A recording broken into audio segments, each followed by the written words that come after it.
আমরা প্রায় শুনি আমাদের পরিবারের উপরে, পরিবারের বিভিন্ন সদস্যদের উপরে, শিশুদের উপরে, আমাদের নিজেদের উপরে দুষ্ট জিনে আক্রমণ করে, শয়তানে আক্রমণ করে, শয়তান স্পর্শ করে পাগলের মতো করে ফেলে, সাধারণ জীবন যাপনকে ব্যাহত করে দেয় এবং আমাদেরকে কষ্ট দেয়, অনিষ্ট করে, ক্ষতি করে। জিনের ক্ষতি, অনিষ্ট, দুষ্ট জিনের আক্রমণ থেকে বাঁচার জন্য কোরআন এবং সুন্নাহ অনুযায়ী বেশ কিছু আমল আছে। এরকম 12টি আমলের কথা আজ আমরা বলবো, যে আমলগুলো করার মাধ্যমে দুষ্ট জিনের আক্রমণ থেকে আমরা নিজেরা বাঁচতে পারবো, নিজেদের শিশু এবং পরিবারের সদস্য অন্যদেরকে আমরা আত্মরক্ষার ব্যবস্থা বাতলে দিতে পারবো ইনশাআল্লাহ। নাম্বার 1, 5 ওয়াক্ত সালাত সময় মতো সঠিকভাবে আদায় করতে হবে। 5 ওয়াক্ত সালাতের পাশাপাশি পরিপূর্ণভাবে ইসলামের উপরে চলার চেষ্টা করতে হবে, তাকওয়ার উপরে চলার চেষ্টা করতে হবে। তাহলে আল্লাহ তাআলা শয়তান থেকে আপনাকে বাঁচাবেন, রক্ষা করবেন। দলিল হলো কোরআনে কারীমের সূরা যুখরুফের আয়াত নম্বর 36। আল্লাহ সুবহানাহু ওয়া তাআলা বলেছেন, ওমাইয়াশু আন যিকরির রহমান নুকাইয়িদ লাহু শাইতানান ফাহুয়া লাহু কারীন। যে আল্লাহর জিকির থেকে, আল্লাহর স্মরণ থেকে গাফেল হয়ে যায়, নামাজ নাই, রোজা নাই, আল্লাহর স্মরণ নাই, দুনিয়ার ভিতরে ডুবে থাকে, হাসি তামাশা বিনোদনের ভিতরে ডুবে থাকে, শুধুমাত্র আল্লাহর জিকির স্মরণ তার জীবনে নাই। আল্লাহ বলেন ওই ব্যক্তির জন্য আমি একটি শয়তান নিযুক্ত করে দেই।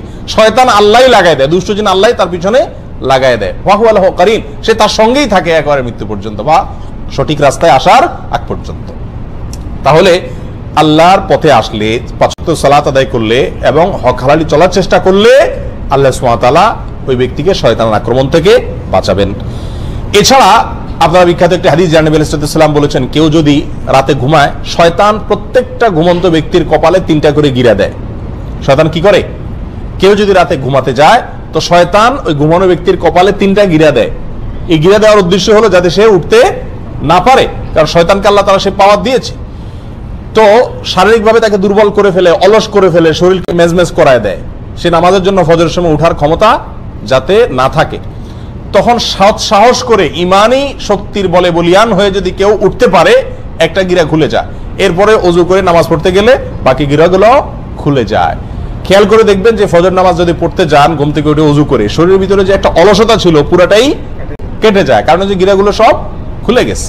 তাহলে 5 ওয়াক্ত সালাতের মাধ্যমে কি করা যায়? শয়তানের আক্রমণ থেকে রক্ষা পাওয়া যায়। দ্বিতীয় করণীয় হলো, সকাল সন্ধ্যা নবী আলাইহিস সালাম বহুত গুরুত্বপূর্ণ জিকির এবং দোয়া শিখাইছেন। নিয়মিত যদি কোন পরিবারের সদস্যরা সকাল সন্ধ্যার এই দোয়াগুলো সব সময় করে, কোনো কষ্টের বিষয় না, খুব সহজ, তাহলে ওই পরিবারের সদস্যদেরকে আল্লাহ তাআলা জিনের আক্রমণ থেকে কি করেন? বাঁচান। সকাল সন্ধ্যার দোয়া অনেক, সেখান থেকে আমরা কয়েকটা এই সংক্রান্ত সরাসরি এই জিন বা দুষ্ট জিনের ক্ষতি থেকে বাঁচার জন্য যেগুলো কার্যকর, সেরকম কয়েকটি দোয়ার কথা বলবো।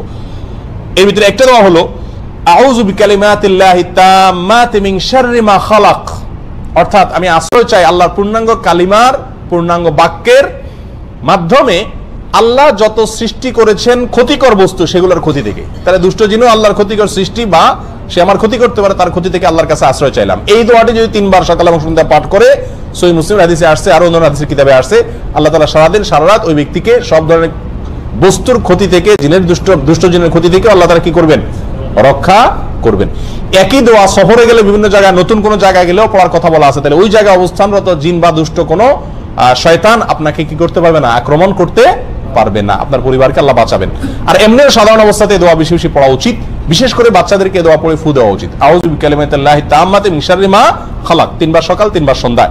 সকাল সন্ধ্যা পাঠযোগ্য দ্বিতীয় আরেকটি আমল হলো আয়াতুল কুরসি পাঠ করা। আয়াতুল কুরসি এমন একটি আমল, নগদ ফায়দা হয় জিনের রোগীকে এই আয়াতুল কুরসি পড়ে ঝাড়ফুঁক করলে, এবং এটা বিশেষ ব্যক্তিরাই করতে হবে এমন কোনো কথা নাই, বরং আমরা সবাই করতে পারি। নবী আলাইহিস সালাম আমাদের সবার জন্য শিখিয়েছেন, বলে দেন না যে শুধুমাত্র যারা ঝাড়ফুঁক করে তারাই করবে, যার কারণে আমরা সবাই এই আমলগুলো করতে পারি। আয়াতুল কুরসি এটা 3 সময় বিশেষভাবে পড়ার কথা আছে। এক হলো সকাল এবং সন্ধ্যায়, আরেকটা হলো যে 5 ওয়াক্ত নামাজের পরে একবার করে, আরেকটা হলো শোয়ার সময়। শোয়ার সময় যদি কেউ আয়াতুল কুরসি পড়ে, তো আল্লাহ সুবহানাহু ওয়া তাআলা তাকে সারা রাত শয়তানের আক্রমণ থেকে বাঁচায় রাখেন। এভাবে একটা মজার ঘটনা বর্ণিত আছে আবু হুরায়রা রাদিয়াল্লাহু তাআলা আনহু থেকে। আবু হুরায়রা রাদিয়াল্লাহু তাআলা আনহুকে রাসূল আকরাম সাল্লাল্লাহু আলাইহি ওয়াসাল্লাম একবার যাকাতের মাল পাহারাদারি করার জন্য রাতে নাইট গার্ড হিসেবে নিয়োগ দিলেন। তিনি রাতে পাহারাদারি করতেছিলেন, হঠাৎ করে ওই মাল পাহারাদারি করার অবস্থায় দেখলেন যে একটা লোক আসলো, আয়সা ওখান থেকে কিছু মাল নিয়ে চলে যাচ্ছে। তিনি খপ করে ধরলেন, ধরে বললেন, এই মিয়া, যাকাতের মাল থেকে তুমি চুরি করতেছো? তখন বললো যে ভাই, আমি খুব গরিব মানুষ, আমার বাচ্চা কাচ্চা খাইতে পায় না, আমার ছেড়ে দেন, আমি খুব কষ্টে আছি। ওনার দয়া হয়েছে, ছেড়ে দিছে। পরের দিন তিনি রাসূল আকরাম সাল্লাল্লাহু আলাইহি ওয়াসাল্লামের কাছে ঘটনাটা বলার পর রাসূল আকরাম সাল্লাল্লাহু আলাইহি ওয়াসাল্লাম বললেন, ওই লোকটা তোমার মিথ্যা কথা বলছে, সে দেখবা আবার আসবে। ঠিকই পরের দিন আবার আসছে এবং একইভাবে একই সে সুর তুলছে। তখন তিনি খুব শক্তভাবে ধরলেন, আবার সে অনুনয় করার পরে ওনার দিলেন মায়া হলো, ছেড়ে দিলেন। পরের দিন রাসূল আকরাম সাল্লাল্লাহু আলাইহি ওয়াসাল্লামের কাছে যাওয়ার পরে আবার বললেন, ইয়া রাসূলুল্লাহ, একইভাবে আসছে। রাসূল আকরাম সাল্লাল্লাহু আলাইহি ওয়াসাল্লাম বললেন যে কি বলছে, বলে এটা বলছে। তখন তিনি বললেন যে সে মিথ্যা কথা বলছে, আবার আসবে। 3 নম্বর দিন আবার আসছে। আসলে আবার রাসূলুল্লাহ তখন এইবার ধরছে ভালো করে, যাবড়ায় তোমার আজকে আর ছাড়তেছি না, আমি রাসূল আকরাম সাল্লাল্লাহু আলাইহি ওয়াসাল্লাম নিয়েই ছাড়বো আজকে তোমাকে, মিথ্যা কথা বলো প্রতিদিন তুমি। তখন সে বলতেছে, ভাই আমি তোমাকে একটা খুব বড় গুরুত্বপূর্ণ জিনিস শিখাই দেব, আত্মরক্ষার জন্য বিরাট একটা সূত্র তোমাকে বলে দিব, তুমি আমাকে সেই বিনিময়ে ছেড়ে দাও। তো বলেন যে কি বলে দিবা বলো দেখি। তখন লোকটা বললো যে দেখো, তুমি যদি প্রতিদিন রাতে শোয়ার সময় আয়াতুল কুরসি পড়ো আর পড়ে ঘুমাও, তো শয়তান তোমাকে অ্যাটাক করতে পারবে না, আল্লাহ তাআলা তোমাকে হেফাজত করবেন ফেরেশতাদের মাধ্যমে, আল্লাহ তাআলা তোমাকে হেফাজত করবেন। এই কথা শোনার পরে আবু হুরায়রা চিন্তা করছেন যে একটা ভালো জিনিস শিখেছে যখন ছেড়ে দিস। তখন পরের দিন যাওয়ার পরে নবী আলাইহিস সালাম জিজ্ঞেস করলেন, কি খবর তোমার আসামির? আবু হুরায়রা বললেন, ইয়া রাসূলুল্লাহ, আসামি তো আবারও আসছে, আবারও ধরছি, তবে সে আমার একটা জিনিস শিখাইছে, এই জন্য তারা ছেড়ে দিছি। রাসূল আকরাম সাল্লাল্লাহু আলাইহি ওয়াসাল্লাম বলেন যে কি শিখাইছে? বলেন যে এই জিনিস বলছে। তখন রাসূল আকরাম সাল্লাল্লাহু আলাইহি ওয়াসাল্লাম বলছেন যে দেখো, ও হলো শয়তান, ও তো সত্য কথা কখনো বলে না, তবে এই কথাটা সত্য বলছে, এটা ঠিকই বলছে যে আয়াতুল কুরসি বললে সে তোমার ক্ষতি করতে পারবে না, এই চুরি দাড়ি যা দেখতেছো সব ক্ষতি থেকে বাঁচতে পারবা আয়াতুল কুরসি রাত্রে পড়লে। এটা মহৌষধের মতো কাজ করে। আর সকাল সন্ধ্যা আয়াতুল কুরসির ঘরও হাদিসের ভিতরে বর্ণিত আছে যে ব্যক্তি আয়াতুল কুরসি সকাল এবং সন্ধ্যায় একবার করে পড়বে, আল্লাহ সুবহানাহু ওয়া তাআলা শয়তান থেকে রক্ষা করবেন। তারগীব এবং তারহিবে হাদিসটি বর্ণিত হয়েছে। আর 5 ওয়াক্ত সালাতের পরেও আছে। অতএব আয়াতুল কুরসি পড়বো। সকাল সন্ধ্যা আমলের ভিতরে আরেকটি আমল আছে, যে আমলটি হলো সূরা ইখলাস 3 বার, সূরা ফালাক 3 বার, সূরা নাস 3 বার। এগুলো 3 বার যদি পাঠ করা হয় সকালে এবং সন্ধ্যায়, আল্লাহ তাআলা সবকিছুর ক্ষতি থেকে বাঁচায় রাখেন। সুনান আবু দাউদ এবং তিরমিজিতে হাদিসটি বর্ণিত হয়েছে। 3 বার কুল হুয়াল্লাহ, 3 বার সূরা কুল আযুল ফালাক এবং 3 বার কুল আযুর রাব্বিন নাস। সকালে 3 বার, সন্ধ্যায় 3 বার, ইনশাআল্লাহ সবকিছুর ক্ষতি থেকে আপনি বাঁচবেন। 4 নম্বর সকাল সন্ধ্যার আমল হলো বিসমিল্লাহিল্লাযী লা ইয়াদুররু মা ইসমিহি শাইউন ফিল আরদি ওয়ালা ফিস সামা ওয়া হুয়াস সামিউল আলিম। এই দোয়াটি সকালে 3 বার, সন্ধ্যায় 3 বার পাঠ করা। দোয়ার অর্থ হলো, ওই আল্লাহর নামে আমি শুরু করতেছি সকাল বা সন্ধ্যা, যে আল্লাহর নামে কোনো কিছু কোনো ক্ষতি করতে পারে না। এই দোয়া সকালে 3 বার, সন্ধ্যায় 3 বার পাঠ করলো, আল্লাহ তাআলা হেফাজত করে। তাহলে সকাল সন্ধ্যার দোয়াগুলো পাঠ করলে জিনের, দুষ্ট জিনের আক্রমণ থেকে বাঁচা যায়। বিশেষ করে এই 4টি দোয়ার কথা বললাম। তাহলে 2টি আমল গেল। 1 নম্বর আমল হলো যে 5 ওয়াক্ত নামাজ এবং হক হালালি তাকওয়ার উপরে চলার চেষ্টা করা। 2 নম্বর আমল হলো সকাল সন্ধ্যার দোয়াগুলো নিয়মিত পড়ার চেষ্টা করা, বিশেষ করে এই দোয়াগুলো। 3 নম্বর আমলে আসি। 3 নম্বর আমল হলো খাবার গ্রহণ করার সময় বিসমিল্লাহ পাঠ করা। কারণ হাদিসে আসছে, নবী আলাইহিস সালাম বলেছেন, সহিহ মুসলিমে বর্ণিত হয়েছে, যদি কেউ খাদ্য গ্রহণের সময় বিসমিল্লাহ না বলে, তখন শয়তান ওই তার খাবারে যোগ দেয় এবং তার সঙ্গে খাবারে অংশগ্রহণ করে। তাহলে শয়তান থেকে, আপনার খাবার থেকে বাঁচাইতে চাইলে খাবার শুরুতে কি পড়তে হবে? বিসমিল্লাহ। এবং সবাইকে এটা শিখাইতে হবে পরিবারের, যে বিসমিল্লাহ ছাড়া কোনো খাবার শুরু করা যাবে না। একইভাবে ঘরে প্রবেশের সময় বিসমিল্লাহ পড়ে প্রবেশ করতে হবে, কারণ এই বিষয়ে হাদিসে বর্ণিত হয়েছে, নবী আলাইহিস সালাম বলেছেন যে ঘরে ঢোকার সময় যদি কেউ বিসমিল্লাহ বলতে ভুলে যায়, তখন শয়তানের দলনেতা বলে যে এই বাসায় আজকে থাকার এবং রাত্রে এদের সাথে খাওয়ার সুযোগ হয়ে গেল, ঢুকো সবাই। দলে দলে আপনার সাথে শয়তান ঢুকে পড়ে এবং আপনার ক্ষতি করে। আর যদি বিসমিল্লাহ কেউ পড়ে, তখন শয়তান আর তার দলনেতারা বলে যে আজকে এই বাসায় থাকার এবং খাওয়ার সুযোগ হইল আর না। এই জন্য বাসায় যতজন ঢুকবে, যে কোনো রুমে থাকবেন, আপনি ঢোকার সময় কি পড়বেন? বিসমিল্লাহ পড়বেন। 4 নম্বর আমল হলো হাই আসলে হাত দেওয়া বা কিছু দিয়ে মুখ ঢাকা। এটা পরীক্ষিত, যাদেরকে জিনে আক্রমণ করে এরকম বহু রোগীকে দেখেছি আমরা, যে তারা বেশি বেশি হাই তোলে ওই সুযোগে জিন বা দুষ্ট জিন, শয়তান মানুষের শরীরে প্রবেশ করে মানুষের ক্ষতি করার চেষ্টা করে। এই জন্য হাই তোলার সময় হাত দিতে হবে। নবী আলাইহিস সালাম এটা শিখাইছেন, সহিহ মুসলিম আবু দাউদে হাদিসটি বর্ণিত হয়েছে। তোমাদের কেউ যদি হাই তোলে, সেই জন্য তার মুখে হাত দিয়ে বা কোনো কিছু দিয়ে বাধা দেয়, কারণ হাই তোলার সময় শয়তান প্রবেশ করে। তাহলে হাই তোলার সময় হাত দিতে হবে। 5 নম্বর আমল হলো ঘুম থেকে ওঠার পর ওযু করার সময় নাকে পানি দিয়ে নাক ঝাড়া। কারণ হাদিসে আসছে, রাত্রে যখন মানুষ ঘুমায়, নাকের বাঁশির ভেতরে শয়তান গিয়ে বাসা বাঁধে। যদি নাকে পানি দিয়ে ঝাড়ায় 3 বার, তখন সে বের হয়ে যেতে বাধ্য হয়। 6 নম্বর আমল হলো শয়তান এবং দুষ্ট জিনের আক্রমণ থেকে বাঁচার জন্য পরিষ্কার পরিচ্ছন্নতা অবলম্বন করা। কারণ অপরিষ্কার এবং নোংরা জায়গায় শয়তানের অবস্থান থাকে। এ বিষয়ে বিভিন্ন বর্ণনা পাওয়া যায় এবং আল্লামা ইবনে তাইমিয়া রাহিমাহুল্লাহ বলেছেন, সাধারণত দুষ্ট জিনেরা ময়লা আবর্জনা, মলমূত্র ত্যাগের খারাপ জায়গা এগুলোতে থাকে। বাসা বাড়িতে মলমূত্রের গন্ধ, পোলাপানের মলমূত্র হোক আর বড়দের হোক, এরকম যদি থাকে এবং ময়লা আবর্জনা পড়ে থাকে, এবং সেগুলো ফালাই না হয় সময় মতো, তাহলে সেখানে শয়তান বা দুষ্ট জিন বাসা বাঁধে। এই জন্য ওখান থেকে পরিষ্কার, ঘরবাড়িকে এগুলো থেকে পরিষ্কার রাখতে হবে। 7 নম্বর আমল হলো পেশাব পায়খানা দুষ্ট জিনের বড় একটা আখড়া। এটা পরীক্ষিত একটি বিষয়। সাহাবা একরামের যুগে এক লোক আক্রমণের শিকার হয়েছেন টয়লেটের ভেতরে, এবং নবী আলাইহিস সালাম থেকে সুস্পষ্টভাবে বর্ণিত হয়েছে হাদিসে বিষয়ে যে টয়লেটে, পেশাব পায়খানার জায়গাতে, বাথরুমের ভিতরে দুষ্ট জিন তার বাসা বাঁধে, নোংরা জিনেরা বাসা বাঁধে। সেই জন্য টয়লেটে যাওয়ার সময় দোয়া পড়লে তার ক্ষতি থেকে বাঁচা যায়। দোয়াটা কি? আল্লাহুম্মা ইন্নী আউযু বিকা মিনাল খুবুসি ওয়াল খাবাইস। খুবুস আর খাবাইস বলতে দুষ্ট জিনকে বোঝানো হয়েছে। আল্লাহ, আমি আপনার কাছে আশ্রয় চাই দুষ্ট জিনের আক্রমণ থেকে। এটা বাথরুমে ঢোকার আগে পড়তে হয়। কেন? টয়লেটে ঢোকার আগে এই জন্য পড়তে হয় যে ওইটার ভিতরে দুষ্ট জিনের আখড়া থাকার আশঙ্কা আছে এবং আপনাকে সে কোনোভাবে ক্ষতিগ্রস্ত করতে পারে।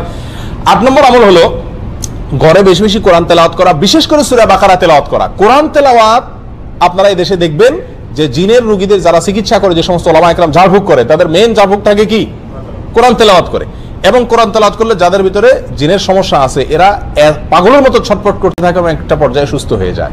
একবারে চোখের সামনে এরকম ঘটনা আপনারা শত শতবার দেখছেন যারা সৌদি আরবে আছেন।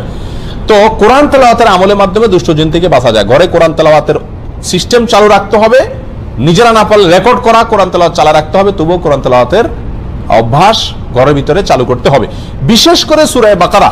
কারণ সূরা বাকারার এক্ষেত্রে বিশেষ কার্যকর ক্ষমতা আছে। আল্লাহ সুবহানাহু ওয়া তাআলা সূরা বাকারার মাধ্যমে দুষ্ট জিনের আক্রমণ থেকে মানুষকে বাঁচান। কারণ হাদিসে আসছে, নবী সাল্লাল্লাহু আলাইহি ওয়াসাল্লাম বলেছেন, সহিহ মুসলিম হাদিসটি বর্ণিত হয়েছে, যেই ঘরে যেই বাসায় সূরা বাকারা তেলাওয়াত করা হয় ওই বাসাকে আল্লাহ তাআলা শয়তানের আক্রমণ থেকে বাঁচায় রাখেন। আর পরীক্ষিত আমরা দেখেছি বহু দুষ্ট জিনের আক্রমণ আছে। আমি ব্যক্তিগতভাবে অনেককে এই আমলটা দিছি এবং ফলাফল জানাইছেন যে নগদ ফলাফল পাইছেন। সূরা বাকারা যতক্ষণ পড়ছে তখন মতো জিনের আক্রমণ করা রোগীর কোনো ক্ষতি হয়নি, আত্মরক্ষাও করা যায়, চিকিৎসাও হয় এর মাধ্যমে। 10 নম্বর আমল হলো কোন গর্তে পেশাব পায়খানা না করা। অনেকে ইচ্ছাকৃত ওই রাস্তার আশেপাশে, বিশেষ করে গ্রামে গঞ্জে গেলে দেখা যায় গর্তে টর্তে পেশাব করে। গর্তে পেশাব করা নিষেধ। এক হাদিসে গর্তে পেশাব করতে নিষেধ করা আছে, নবী সাল্লাল্লাহু আলাইহি ওয়াসাল্লাম নিষেধ করেছেন। একজন বিখ্যাত তাবি কাতাদাকে জিজ্ঞাসা করা হয়েছে এর কারণ কি হতে পারে, কেন গর্তে পেশাব করতে নিষেধ করা হয়েছে হাদিসে। তখন তিনি বললেন যে গর্তে পেশাব করতে নিষেধ করা হয়েছে এই জন্য যে অনেক গর্তে শয়তান তার বাসা বাঁধে, তার আশ্রয় থাকে। তার গায়ে পেশাব করলেন, আপনার গোটা পরিবারের উপর আক্রমণ করে বসলো এবং গোটা জীবনটাই আপনার একেবারে ধ্বংসের দ্বার প্রান্তে নিয়ে গেল, এরকম ক্ষতির আশঙ্কা থাকে, যেন গর্তে পেশাব না করা। 10 নম্বর আমল হলো ঘরে কোনো সাপ দেখলেই হুট করে না মারা। ঘর বাড়িতে, বাইরে রাস্তাঘাটে আপনি জঙ্গলে দেখলে মারেন ভিন্ন কথা, কিন্তু ঘর বাড়িতে যদি কোনো সাপ দেখেন তাহলে সেই সাপটা সাধারণ সাপ না হয়ে জিন হওয়ার সম্ভাবনা আছে। কারণ এই ব্যাপারে নবী সাল্লাল্লাহু আলাইহি ওয়াসাল্লামের হাদিসে পরিষ্কারভাবে বলা আছে, যদি ঘরে বাড়িতে কোনো সাপ দেখো তোমরা তাহলে হুট করে মারতে যাবে না। কারণ ঘর বাড়িতে যে সাপ দেখা যায় সচরাচর, এটা অনেক সময় জিন হওয়ার সম্ভাবনা থাকে। তাহলে কি করবেন? রেখে দিবেন আপনাকে কামড় দেওয়ার পর্যন্ত? না, কয়েকটা করণীয় আছে। ভিতরে একটা হলো তাকে বলবেন নিজের ভাষায়, আল্লাহ তাকে আপনার ভাষা বোঝার ক্ষমতা দিয়েছেন, আপনি বলবেন যে যদি তুমি জিন হয়ে থাকো জলদি সরে যাও। যদি তখন আপনার কথা শুনে সরে যায় তাহলে বুঝবেন জিন, আর যদি না সরে তাহলে এবার আপনি সাধারণ সাপ হিসাবে তাকে কি করতে পারেন? মারতে পারেন। আর যদি অস্বাভাবিক জায়গা থাকে, বিছানা শুয়ে রয়েছে কথার কথা, তাহলে সাপের তো বিছানা শোয়ার কাম না, তার কাজ তো হলো ব্যাঙের পিছনে দৌড়ানো, পোকামাকড়ের পিছনে দৌড়ানো। তো যদি এখানে শুয়ে থাকে তাহলে বোঝা যাবে যে এটা একটা আলামত, এটা জিন হওয়ার সম্ভাবনা আছে। ওই পদ্ধতি অবলম্বন করবেন। আর তা না হলে আপনি অবশ্যই তাকে হত্যা করবেন তার ক্ষতি থেকে বাঁচার জন্য। তাহলে ঘর বাড়িতে সাপ দেখলেই হুট করে মারতে না যাওয়া, এদেরকে ক্ষতি করলে এরা গোটা পরিবারের পেছনে লেগে যেতে পারে। 11 নম্বর আমল হলো স্ত্রী মিলনের সময় দোয়া পাঠ করা। আল্লাহুম্মা জান্নিবনা ওয়া জান্নিবিশ শাইতানা মা রাযাকতানা। আল্লাহ আমাকে, আমাদেরকে, স্বামী স্ত্রী উভয়কে এবং আমাদেরকে মিলনের মাধ্যমে যে সন্তান দান করবেন সেই সন্তানকে আপনি শয়তানের আক্রমণ থেকে বাঁচান, রক্ষা করেন। এই দোয়া পড়লে আল্লাহ তাআলা স্বামী স্ত্রীকে এবং তাদের মিলনের মাধ্যমে যে সন্তান দুনিয়াতে আসে তাদেরকে শয়তানের আক্রমণ থেকে কি করেন? হেফাজত করেন। অতএব এই দোয়াটা পড়তে হবে। নবী সাল্লাল্লাহু আলাইহি ওয়াসাল্লাম বলেছেন কেউ যদি দোয়া না পড়ে তাহলে তার সঙ্গে মিলনে শয়তানও যোগ দেয়, নাউযুবিল্লাহ। সেখান থেকে বাঁচার জন্য দোয়া পড়তে হবে। 12 নম্বর সর্বশেষ আমল হলো ছোট ছোট বাচ্চাদেরকে সন্ধ্যার সময় ঘর থেকে বাহিরে বের হতে দেওয়া যাবে না। খেলাধুলা করতে গেছে, সন্ধ্যা হওয়ার আগেই তাদেরকে বাসায় ফিরিয়ে আনতে হবে। কারণ হাদিসে পরিষ্কারভাবে বলা আছে সন্ধ্যার সময় শয়তানরা প্রচুর পরিমাণে বিচরণ করে। ওই সময়টাতে তোমাদের শিশুদেরকে তোমরা বাসা বাড়িতে প্রবেশ করায়। কারণ শয়তান যাদের উপর আক্রমণ করে তার ভিতরে উল্লেখযোগ্য অংশ হলো ছোট ছোট শিশুরা, তাদেরকে টার্গেট করে। অতএব তাদেরকে ঘরের ভিতরে নিয়ে আসতে হবে। এই 12টি আমল যদি নিয়মিত করা যায় ইনশাআল্লাহ শয়তান থেকে আত্মরক্ষা সম্ভব। আর দুষ্ট জিন যদি আক্রমণ করেও থাকে তাহলে সেখান থেকে চিকিৎসা পাওয়াও সম্ভব। আল্লাহ তাআলা আমাদের সবাইকে দুষ্টজনের আক্রমণ থেকে হেফাজতে রাখুন।